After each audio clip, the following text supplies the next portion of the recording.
Hello everybody and welcome back to the channel of Yorkshire RCBs. It's been a while now. The reason for that is we've moved house. So yeah, all the RCs and toys got put away in boxes. It's been that long now. I can't even remember last time seeing them.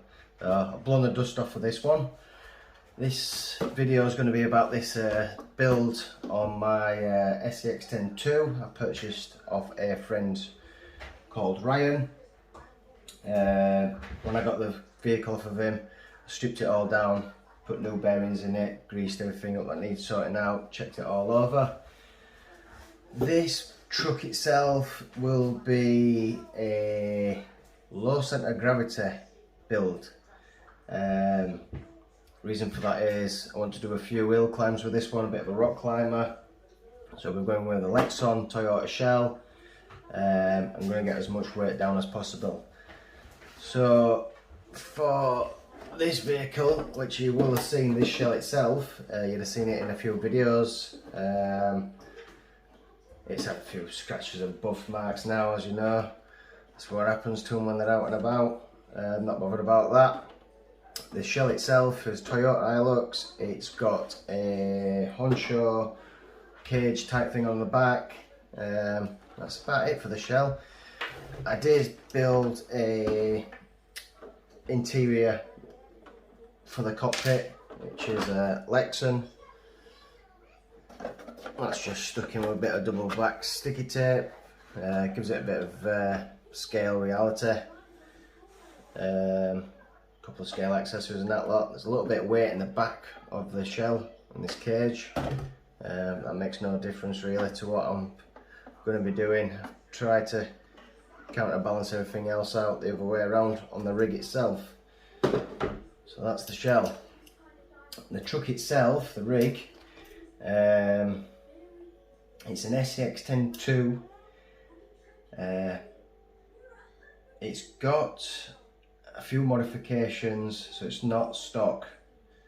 The vehicle itself, the rig itself, is heavy. It's very heavy up front. That's the reason why I've done it that way, or it's getting built that way, is for basically hill climbing, for the rocks. So if I keep much more weight down on the front, it should pull itself up. That's my idea. As you can see, it's obviously got some electric parts in it already. It's got a winch. This is the RC 4-wheel drive winch. It's only the baby one. We do like a little bit of a winch challenge now from time to time with me and a couple of friends. It's got a steering servo in. That steering servo is coming out. This ESC will be staying. It is our Hobby Wing 1060. This ESC is wired into the winch. The reason why I've done that is because you get more power. You get power directly from the battery instead of being wired into the receiver. So how that works is you'll have your mains ESC. So there will be two ESCs on the vehicle. One's for forward and backwards, left and right, and this one works off a third channel. So I just get plugged into your receiver. And then you will have two leads, main power leads. So when you get your battery, you'll have your battery connected to one, and then the battery will be connected to the other. So you basically got to bridge two of these to the one of the battery. But yeah, that system works. We've tried that in a few other rigs, and the winches just give you a lot more torque, a lot quicker as well. For the rig itself, we're running axial ripsaw R35 compound tyres. These are really good on rocks and for wet moisture areas. I've run them a few times before. These are brand new. Yeah, I know there's other tyres out there that you can use, like the Hyrax and the Pitbulls. They're really good tyres as well. But these R35 compounds, they're really good. So that's why I've gone for that, and they seem to be a smaller size to what's out nowadays as well. They're a 1.9 diameter, but yeah, good tyre.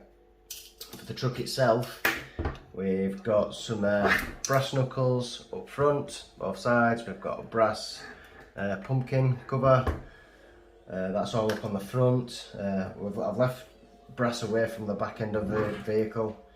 We've got a couple of skid plates. We've got a bash plate to protect the steering servo. SDS links. If you can see on these links, they are slightly curved, so they give you a bit more ground clearance when you're going up the rocks. These drive shafts are from the Coyotes, I believe. They are very strong, they are metal. Through the years I've gone through so many different shafts, and I've got these on another rig as well, and they are strong. I can recommend buying them, and they do them in various lengths as well, so, and they are worth a buy. For the electric side, for the motor, in the standard SCX10 gearbox, we're running a 10-shock 6-pole motor, which is a 1250 kV. I've got the 1750 in another rig, and that's a good motor.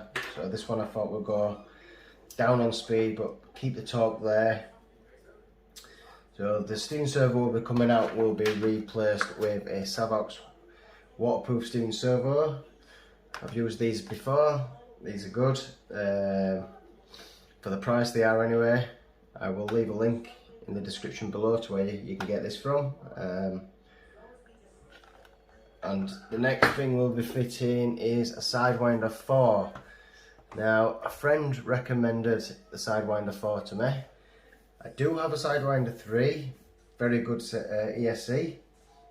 And the Sidewinder 4 I've seen in 2 of his trucks, and the capability from the ESCs themselves, they are completely different. So it's not as if you're having the Sidewinder 3 going up a little bit.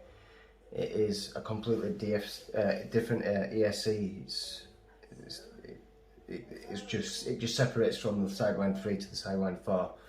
So he says try one, so that's what we're going to do, and it's going to go in this rig.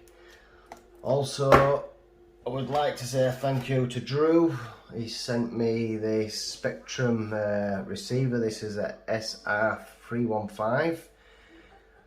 Over the few years of me having my Spectrum transmitter, my DX4C, I have struggled to find compatible receivers. Now, I don't know where he's got it from, I don't know how he's got it, but he's got one, and he had a spare one, so he passed it on to me. So, much respect, bruv, thank you. It gets a bit awkward when you've got different transmitters for different cars, so I like to have one transmitter for most of my cars anyway. So that will be going in, and to protect that we will be using a Traxxas waterproof box. This box is good quality. I've got this box in a few of my trucks. It's solid plastic, it's not brittle. There's a waterproof gasket seal, rubber seal that goes in between, and then that sandwiches together. There's a little rubber bung, some screws, accessories in there. The bung goes over there. Under this bit is where the receiver wires come through, from your ESC or whatever that's coming through. There's 2 pieces of foam. What I've done on the last one is get a bit of Vaseline and coat it. It seems to help the wires, it squashes around the wires, etc. anyway, and stops water coming in as well, so the better you can stop the water coming in, the longer it's going to last. Obviously water and electrics don't mix, you know the score. So yeah, I'll be running a Fluorium battery. I get these off of eBay. This is a 3-cell, 3000 milliamp. I only really use 3 cells really. You've got the power's always good there when you need it. Just don't be trigger happy if you're a bit scared of using them. But yeah, they're a good battery, not had a problem with them, got a few of them. So that battery will be going in this truck as well. So yeah, that's what I wanted to show you in this video, is the build of this rock crawler, hill climber slash truck, whatever what they call them nowadays. Low centre of gravity, all the weight's down there, lexan shell. I just can't wait to get back out. So don't forget guys, please like, subscribe, definitely leave some comments, any advice, it would be much appreciated. If you need to know anything, or if you want to put some input into this build, please feel free to do so. See you later.